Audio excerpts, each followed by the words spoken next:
Olá pessoal, sou Deberto Marques. Nesse vídeo de hoje, vamos ver a importância dos conceitos Mulligan e Maitland na terapia manual. Primeiramente, o que é terapia manual? E para buscarmos sua definição, nada mais como irmos na fonte, na Federação Internacional de Terapeutas Físicos Manipulativos Ortopédicos, a Infonte.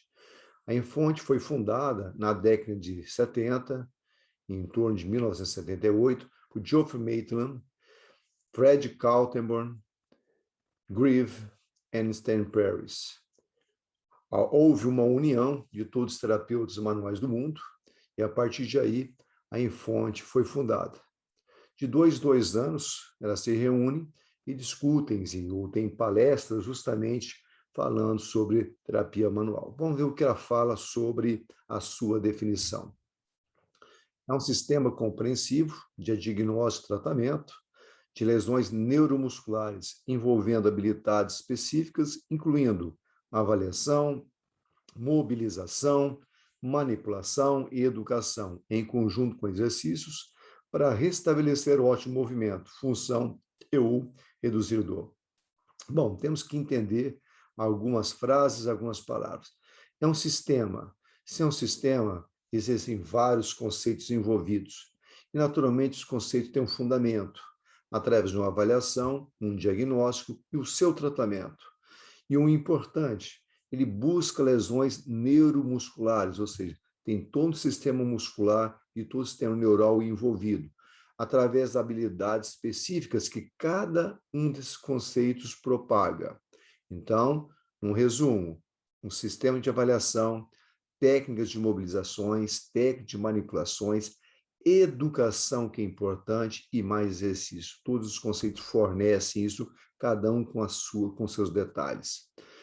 O objetivo final, restabelecer movimento e função e reduzir a dor, principalmente função do ser humano.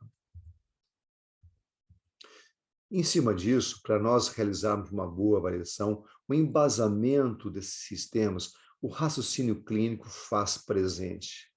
E o raciocínio clínico tem várias formas. Existem em torno de 6 modelos diferentes de raciocínio clínico. O conceito Maitland, ele vai de encontro e vai a favor do raciocínio clínico voltado para o paciente, ou centrado no paciente, assim como o conceito Mulligan também. Então, os dois se integram nesse sentido, onde o ser humano deve ser avaliado individualmente. O que é raciocínio clínico? Processo de elaboração de conclusões baseado em fatos conhecidos ou presumidos. Então, veremos, ou vamos ver, analisar cada palavra dessa. Processo é uma sequência, existe uma ordem. Então, a nossa ficha de avaliação ela tem um papel importante nesse momento. Seguir toda a sequência, anotar todos os dados, todas as informações, para que, ao final, possamos ter conclusões desses fatos, conhecidos ou presumidos. A conclusão que vamos chegar, como toda avaliação, é um diagnóstico clínico. E, naturalmente, tendo um diagnóstico clínico, podemos ter um prognóstico daquele paciente. É claro que o prognóstico tem muitas variantes, mas pelo menos podemos distinguir se o nosso paciente tem uma tendinite ou se ele tem uma artrite reumatoide. Sabemos informá-lo, orientá-lo a diferenças desses dois tipos, né, de patologias que o paciente pode envolver. E, naturalmente, uma ajuda, um auxílio para esse paciente. Como vamos detectar, como vamos determinar tudo isso? Através de nossos órgãos sentidos. 3 situações importantes, 3 ferramentas que nós utilizamos. Primeiro, a escuta. A escuta é um ponto importante, porque através da escuta nós podemos fazer perguntas para o nosso paciente. E fazendo perguntas, tem que ter todo um processo de comunicação que veremos em seguida. Então, o desenvolvimento desse diagnóstico e prognóstico, nós precisamos trabalhar a nossa escuta. Pense bem, não é ouvir o paciente, escutar é importante. E através da escuta, nós podemos desenvolver a habilidade da comunicação através de perguntas e respostas. Escutar o paciente é importante que ele nos passe muitas informações dos seus sinais, dos seus sintomas, onde tudo começou, quando começou, etc. Então, isso é um ponto importante. Uma outra ferramenta é a observação. Observar com os olhos, não ver com os olhos. No momento que o paciente está chegando na clínica, está entrando na nossa sala, que ele está saindo, durante a nossa avaliação, através dos movimentos que pedimos que ele faça, através das técnicas que nós vamos aplicando, o resultado das técnicas e o retorno do paciente, quando ele voltar no próximo atendimento, como que está vindo? Está vindo da mesma forma que ele saiu? Está vindo melhor ou pior? Ou seja, a observação nos dá detalhes clínicos importantíssimos. E o próximo, o terceiro, o sentir. O sentir pode ser o fato de tocarmos no paciente, realizar nossas mobilizações, nossas manipulações, sentir a pele do paciente, a temperatura, a textura, se quando estamos realizando o procedimento, se o tecido fica mais tenso, menos tenso, tudo isso envolve o sentir. Também pode ser o sentir, a sensação, aquela energia que está naquele ambiente. Temos duas situações importantes para envolver o raciocínio clínico. Primeiro, a comunicação. Passarei para vocês os pontos importantes da comunicação e depois veremos as bandeiras: bandeira vermelha, bandeira amarela, bandeira azul e bandeira preta. Pontos importantes da comunicação. As habilidades de comunicação desempenham um papel central nesse processo, pois haverá diferenças individuais nos pacientes. A nossa avaliação é individual. Cada paciente requer palavras, enfoque diferente devido à clínica daquele paciente. Então, se eu desconheço a clínica, se eu desconheço os pontos importantes, como eu vou comunicar? Então, o fato de nós conversarmos com o paciente nesse aspecto vai ser importantíssimo para nós buscarmos todas as informações, todos os dados pertinentes a esse paciente. Alguns pacientes são excelentes testemunhas, enquanto outros parecem incapazes de entender algumas perguntas ou têm dificuldade em respondê-las simplesmente. Procurem utilizar palavras coloquiais, simples e objetiva. Falem pouco para o paciente. Evite usar termos técnicos para o paciente. Muitos pacientes, mesmo profissionais, desconhecem. Então, é muito mais fácil entender uma palavra do dia a dia do que colocar para o paciente palavras técnicas. Nesse caso, quanto mais simples for, melhor será o resultado, melhor será o retorno do nosso paciente. A habilidade de extrair as informações apropriadas requer cuidado, paciência e uma atitude crítica. Nessa avaliação, naturalmente, nós não vamos correr, tem que ser feito todo o seu compasso, nós vamos ler na ficha de avaliação, tem todos os itens, teremos resposta do paciente, nós vamos o quê? Escutar o paciente, vamos escrever, e assim, esses itens, cuidado, paciência e atitude crítica, são 3 pontos importantíssimos. A comunicação está cheia de armadilhas.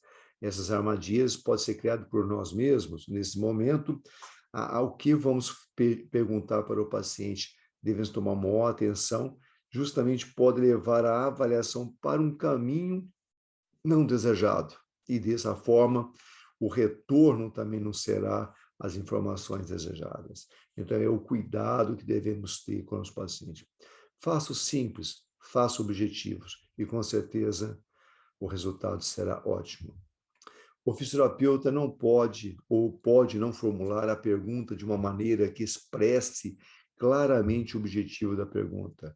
E o paciente pode atribuir-se, em casos diferentes, as palavras usadas pelo fisioterapeuta. Comentei agora há pouco. Use palavras simples e objetivas. Evite palavras técnicas, mesmo com colegas. Existem 2 tipos de comunicação, a verbal e a não verbal. A verbal pode ser considerada um processo de troca de mensagens que precisam ser decodificadas. Uma mensagem pode conter vários aspectos, o conteúdo da mensagem, um apelo, uma indicação do relacionamento com a pessoa a quem a mensagem é endereçada. e revelando algo sobre o remetente da mensagem. Ou seja, o nosso bate-papo, a nossa conversa, o que eu transmito através das palavras, das frases. Essa é a comunicação verbal. Por isso, o cuidado é muito grande. E também temos a comunicação não verbal, que são gestos, são nossas atitudes, nossas expressões faciais.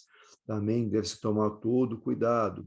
Às vezes, durante o exame objetivo, ao falarmos de um teste, é mais fácil o paciente entender nós mostrando esse teste para o paciente do que nós fazendo ou conversando com o paciente. Então, eu mostrar, gesticular objetivamente, às vezes tem muito mais rendimento, melhor resposta do que apenas falar.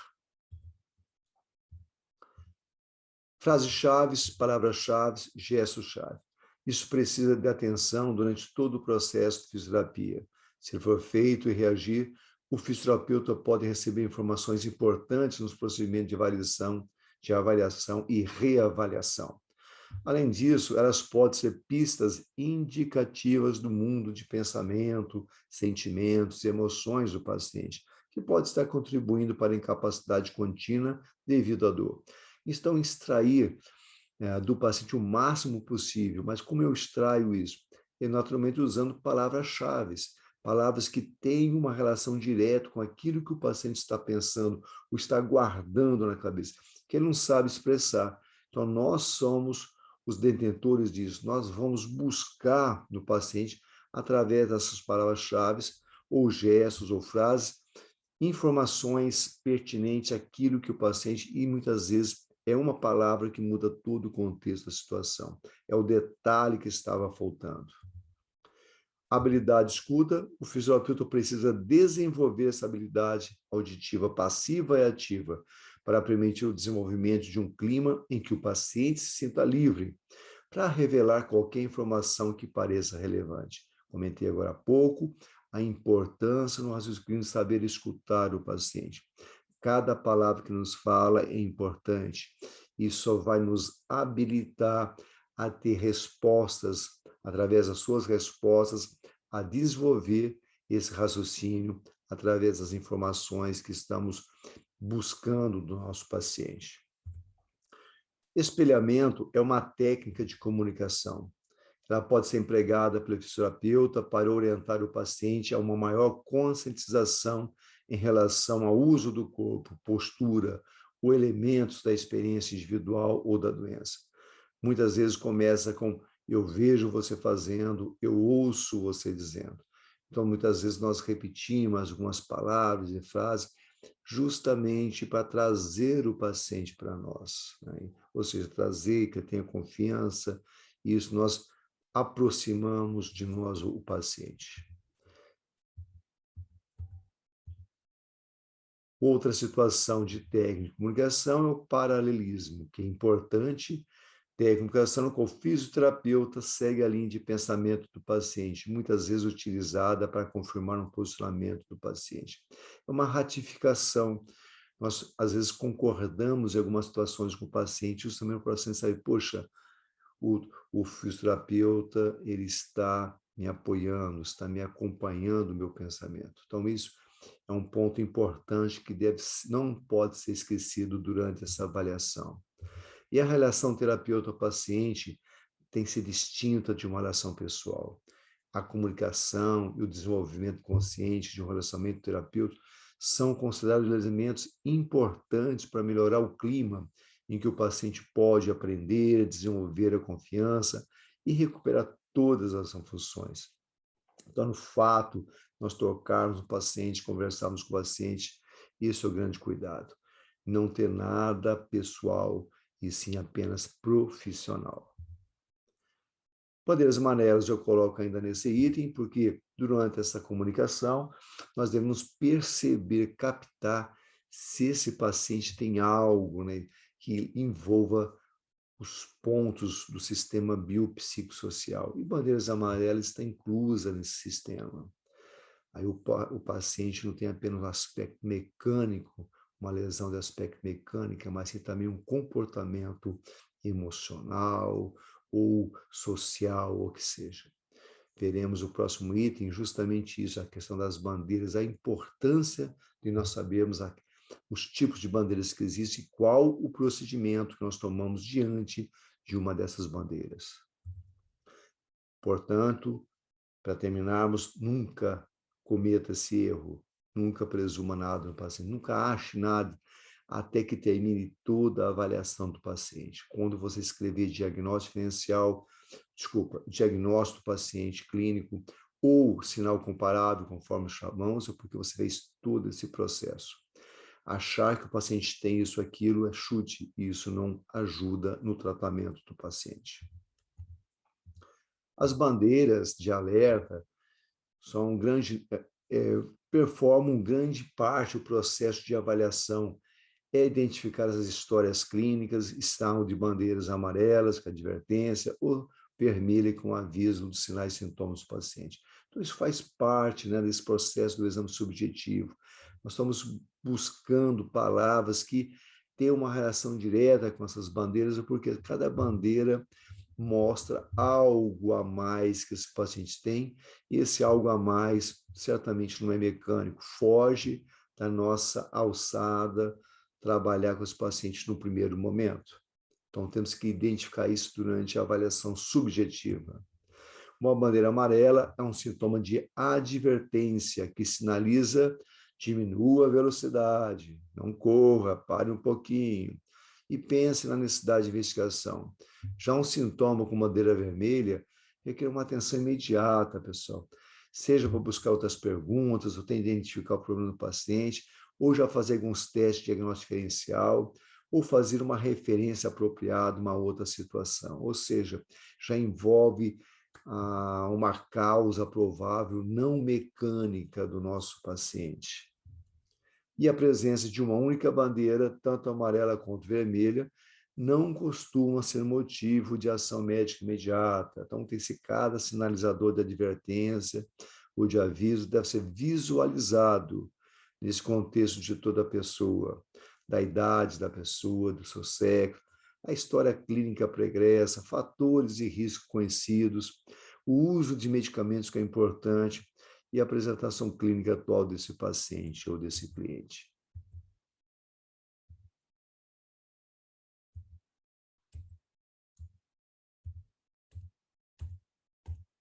Os tipos de bandeiras que nós temos, né? Bandeiras vermelhas são as red flags, são os fatores biomédicos, são aquelas patologias e os problemas médicos concorrentes. Então, temos que verificar se o paciente tem problema de câncer, neoplasias, tem problemas maiores que envolvem o sistema digestivo, sistema reprodutor masculino, sistema pulmonar, hepático, hormonal, metabólico, ou seja, que fuja da área mecânica, uma disfunção articular, etc. Então, para isso, temos que ter conhecimento clínico para fazer umas perguntas corretas, que é a nossa comunicação e ouvir o paciente, escutar o paciente, não ouvir o paciente, saber se ele tem alguma alteração. Pacientes femininos têm problemas de mioma, endometriose, se o homem tem um problema de próstata e assim por diante. As bandeiras amarelas são as yellow flags. As bandeiras amarelas têm todos os fatores psicológico, comportamental envolvido. Aí entra a questão, né, dos fatores iatrogênicos, as crenças de cada um, eventos estressantes, atividades, né, que o paciente está fazendo naquele momento, comportamentos da doença, uma outra doença, caso tenha de base, isso muda a cabeça do paciente, ansiedade, cobranças familiares, e aí vai. Ou seja, os fatores biopsicossociais influenciando o paciente, com certeza vai influenciar no sintoma do paciente. E temos a bandeira azul, a blue flag, que nada mais é, são fatores social e econômico, status de trabalho, que nível que é trabalho? É trabalho no nível mais baixo, mais alto, mas cada um tem a sua responsabilidade, tem as suas pressões, e naturalmente isso pode afetar o seu desempenho, a sua função numa empresa, por exemplo, o seu dia a dia. E por último, a black flag, que nada mais é do que os fatores ocupacionais. Aí entra a questão de seguro, benefício de saúde, perdeu, por exemplo, na empresa, está passando por litígio, Satisfação no trabalho, o trabalho insatisfeito, as condições de trabalho não são aquelas que ele pensava, e as características do trabalho, muitas vezes ele pensa que vai trabalhar num ponto, vai trabalhar em outro local, e existe toda uma questão de política social envolvida, que isso pode comprometer. De qualquer forma, as bandeiras são que advertências. A bandeira vermelha tem que ser investigada com mais acuracidade. Quem dá um diagnóstico diferencial é o médico. Essa bandeira vermelha tem que tornar verde para nós tratarmos, que compete a nós. E as amarelas, a bandeira amarela, azul e preta, elas têm sim o seu papel importante, porque o nosso trabalho deve ser feito paralelo com outro profissional, por uma equipe multidisciplinar que vai ajudar esse paciente. E, naturalmente, o paciente ele tem que querer ser ajudado, naturalmente. Aqui alguns sinais e sintomas gerados pelas red flags.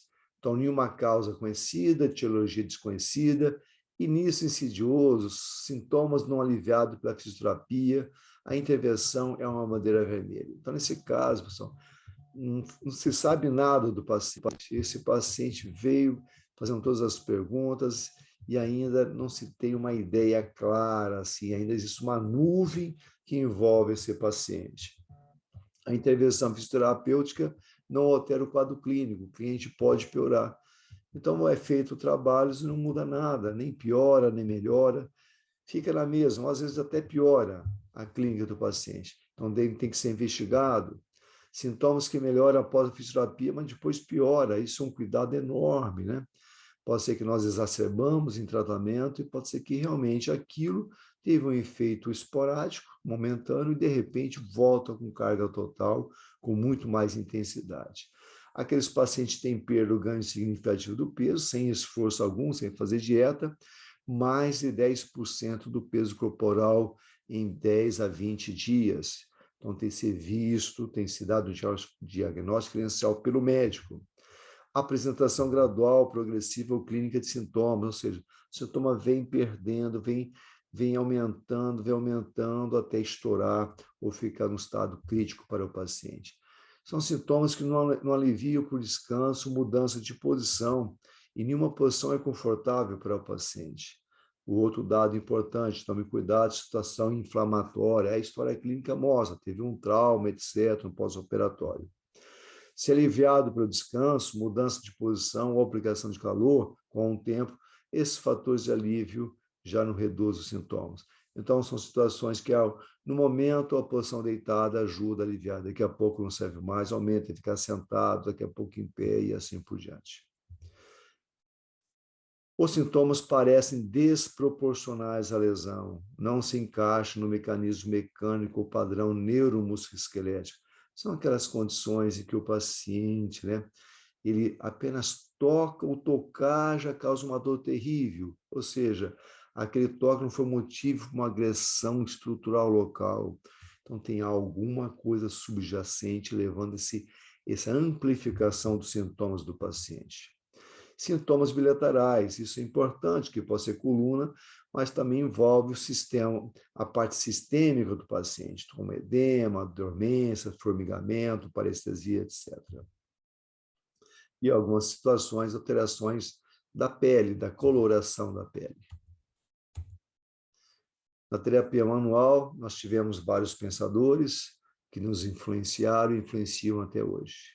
Temos à direita, acima, Dr. James Sirks, excelente médico, pensador, nos trouxe muitas informações que usamos até hoje na terapia manual. Ao centro, nós temos Fred Kaltman, grande pensador, onde começou praticamente todos esses processos de avaliação e tratamento com o paciente através da artrocinemática. Foi ele que desenvolveu os termos, né? Deslizamento lateral, medial, ou seja, os glides propostos pelo Mulligan. Então, ele foi o detentor de tudo isso, um grande pensador. À esquerda superior, Robin Mackenzie desenvolveu o sistema Mackenzie de terapia manual, hoje muito propagado mundialmente, considerado uma terapia de hands-off, hoje no Brasil chamado de MDT. À direita embaixo, um dos mais brilhantes fisioterapeutas de todos os tempos, Geoffrey Douglas Maitland, o seu raciocínio clínico mudou, né, o pensamento de muitos terapeutas daquela época, principalmente Fred Kauterman, o próprio Mackenzie, todo esse pessoal que conviveram com o Maitland. Então, ele foi um dos principais revolucionários da forma de pensar dentro da terapia manual. E o atual último, Brian Mulligan, desenvolvedor do conceito Mulligan mundial, hoje um dos conceitos mais modernos que existem, né? Desde a década de 90, é o único novo que foi desenvolvido. Ele revolucionou a forma de aplicar a terapia manual. Antes, todas de uma forma passiva, ele tornou essa terapia manual ativa. E isso realmente ajuda bastante na recuperação dos pacientes. Principalmente é um conceito dinâmico, um conceito moderno de terapia manual, que veremos daqui a pouco as características de cada uma. À esquerda, Maitland, à direita, Brian Mulligan. Sim, esqueci, o Mulligan é o único ícone vivo desses personagens que eu mencionei, está com 88 anos atualmente, aposentado.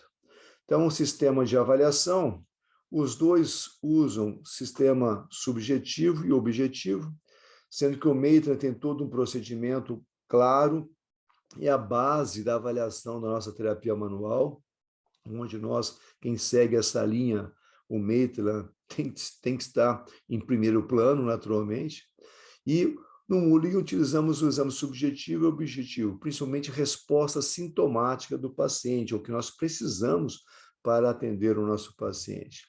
O diagnóstico, claro, os dois usam o sinal comparável. O Brian pegou essa ideia do sinal comparável do Maitland, então utiliza no seu conceito.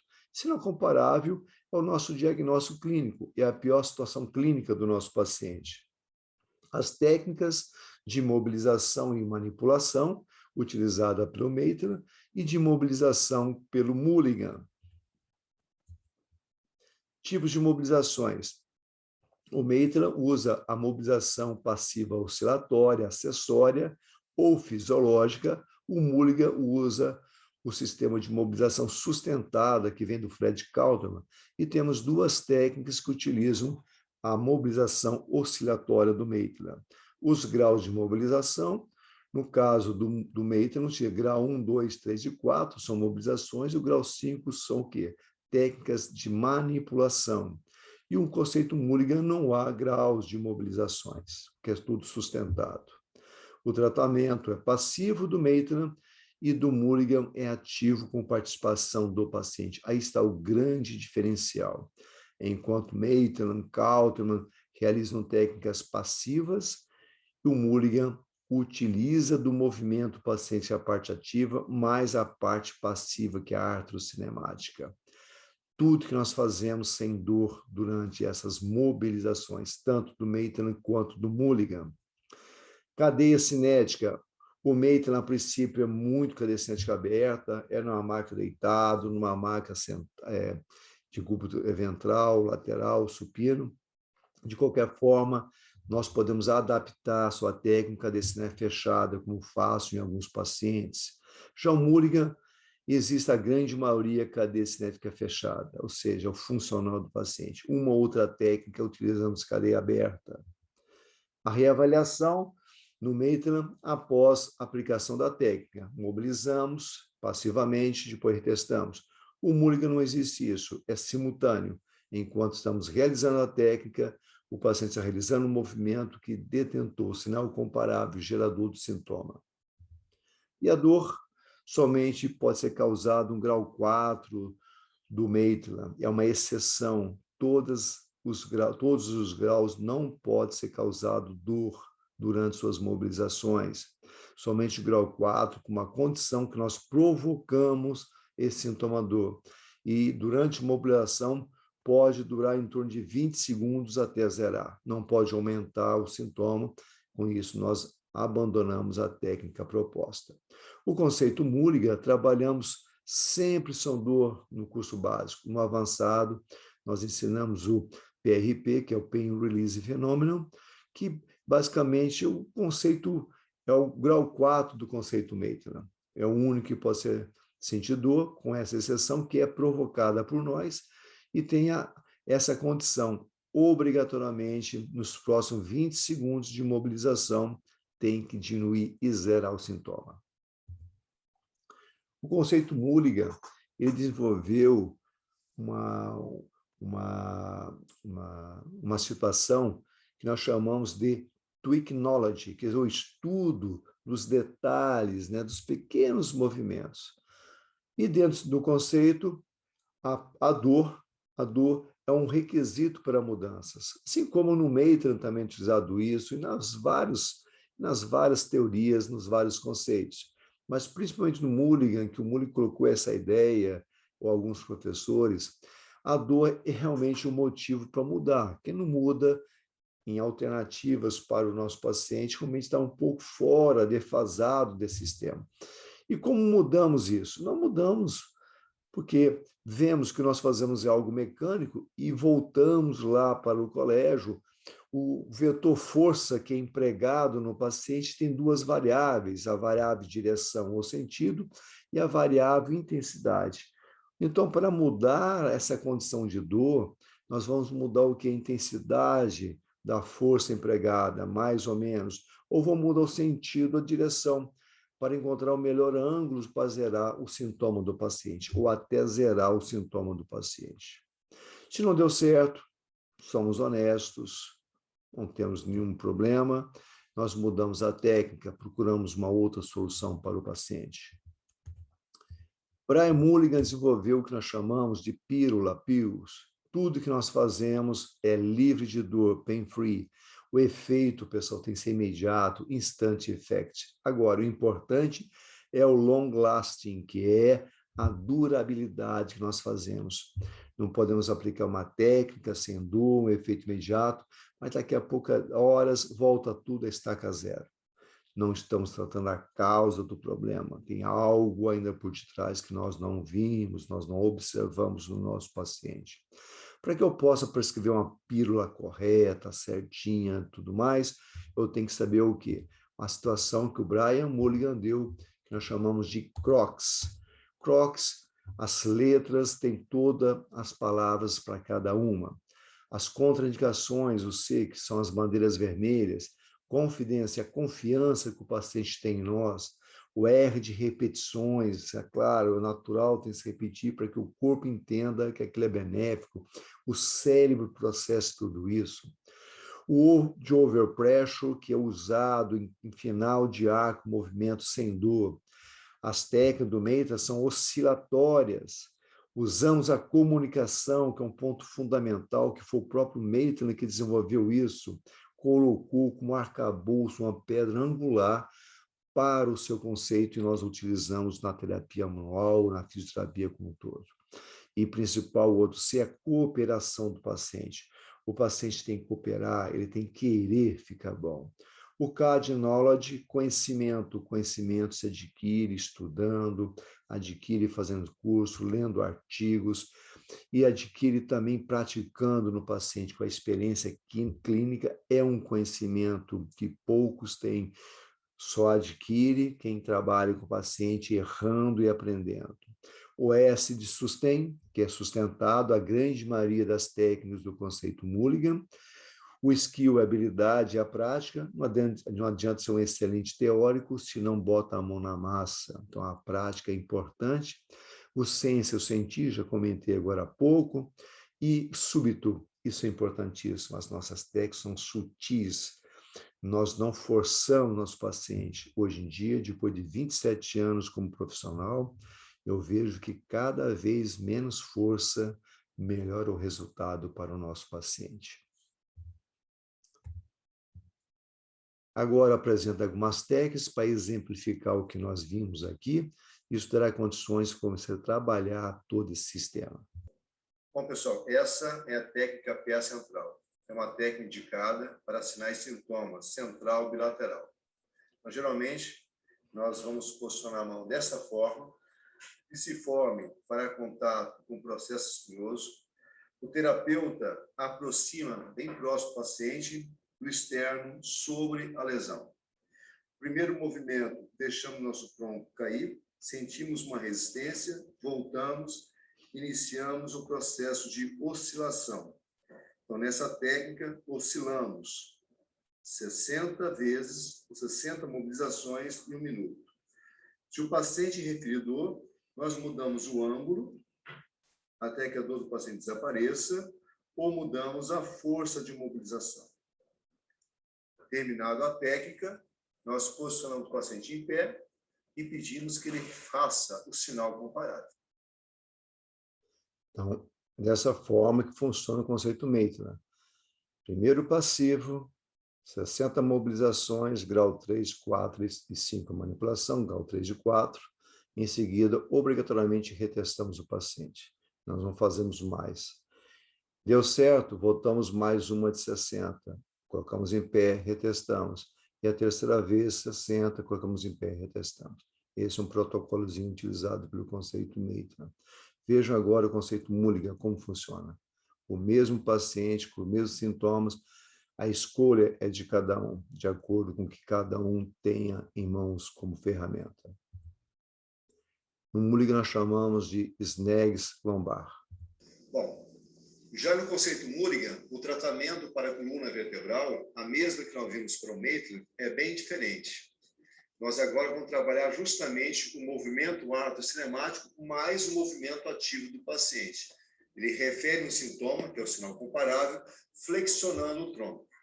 Estabilizamos a perna do paciente, localizamos o nível que nós avaliamos, reposicionamos pisiforme sobre o processo espinhoso e fazemos um glide, um deslizamento instintivo da cabeça.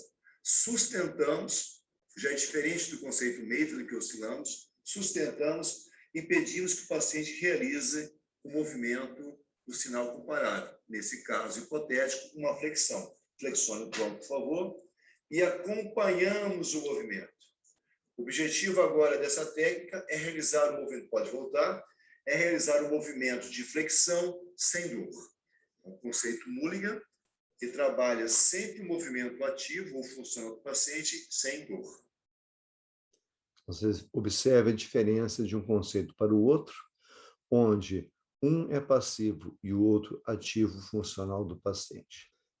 Ok, pessoal, uma outra opção de técnica para o Maitland é uma mobilização posterior do ombro. Observe como funciona. Bom, então essa técnica para a inflação glenomeral, uma restrição de cápsula posterior. O paciente pode ter, por exemplo, uma restrição na elevação, ou na rotação externa ou rotação interna, principalmente em movimentos como elevação.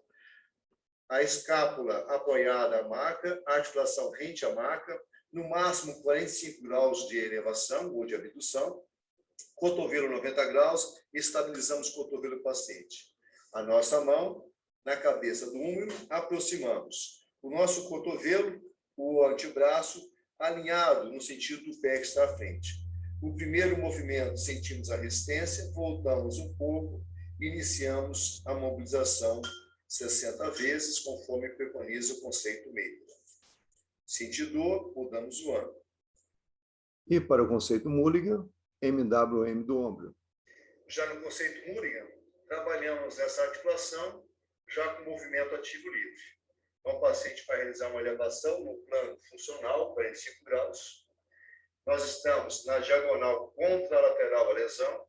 A mão posterior estabiliza a escápula e a mão anterior estará na cabeça do húmero. Fazemos aqui um glide posterolateral, mantemos e pedimos que o paciente realize o movimento de elevação. E nesse movimento, o paciente não pode sentir nenhuma dor. Faça o movimento, por favor. Acompanhamos, máxima elevação. Se houver dor, pequenos ajustes, 6 segundos na posição e volte para a posição inicial. Então, a vantagem do conceito Mulligan é esse. Nós temos uma condição de trabalhar o movimento ativo sem dor do paciente. E a próxima técnica, uma técnica do conceito Maitland, mobilização de fíbula distal.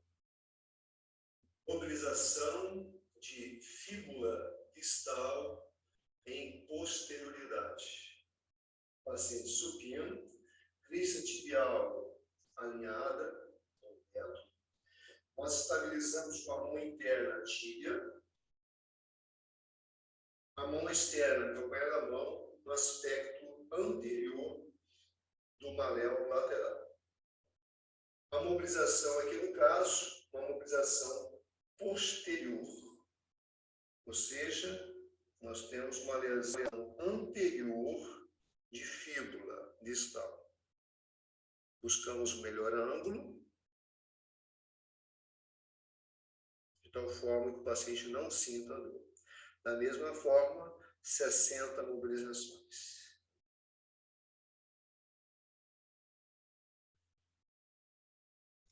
E a mesma técnica é utilizada no conceito Mulligan, o qual nós chamamos do MWM para entorse do tornozelo. Observe como que é realizado.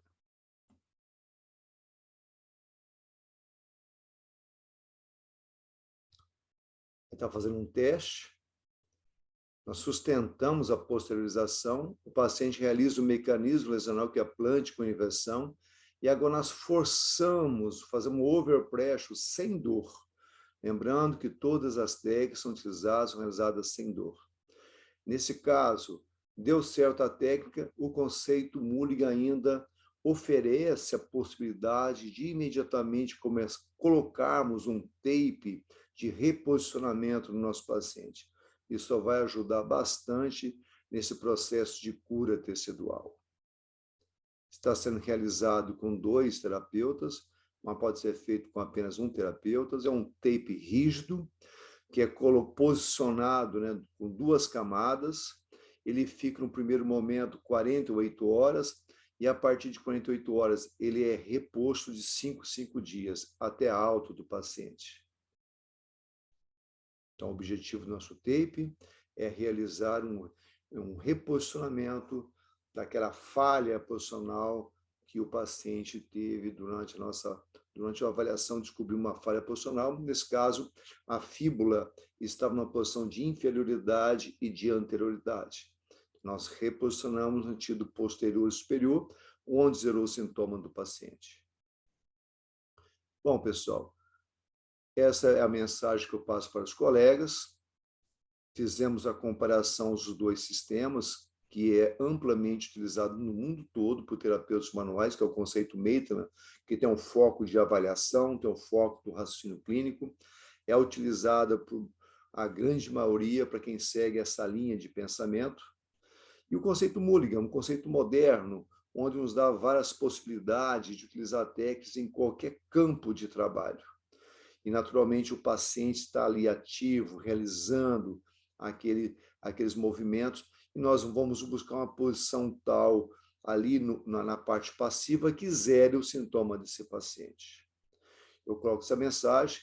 Quando você entende uma técnica, você conhece uma técnica. Quando você entende o conceito, você conhece milhares de técnicas. Então, essa é a mensagem que eu passo para os colegas. Aqui tem os meus contatos no Instagram, tem os meus contatos lá no meu e-mail. Qualquer dúvida, só enviar para mim. E tem no YouTube também, tem vários vídeos falando de várias situações. Quando entrar no YouTube, peço que faça a sua inscrição, ou inscrever-se, isso vai me ajudar. Toque o sino para receber mais vídeos. Deixe os seus comentários, que é muito importante para mim. Muito obrigado e até o próximo vídeo.